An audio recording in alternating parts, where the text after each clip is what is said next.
السلام علیکم dear students, کیسے ہیں آپ سب؟ آج کی حدیث ہے، رسول اللہ صلی اللہ علیہ وآلہ وسلم نے فرمایا، لوگوں اللہ تعالیٰ کا ارشاد ہے،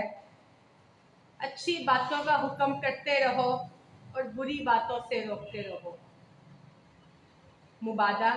وہ وقت آ جائے کہ تم دعا مانگو اور قبول نہ ہو، تم سوال کرو اور سوال پورا نہ کیا جائے۔ رسول اللہ صلی اللہ علیہ وآلہ وسلم نے فرمایا، لوگوں اللہ تعالیٰ کا ارشاد ہے، اچھی باتوں کا حکم کرتے رہو اور بری باتوں سے روکتے رہو، مبادا وہ وقت آ جائے کہ تم دعا مانگو اور قبول نہ ہو،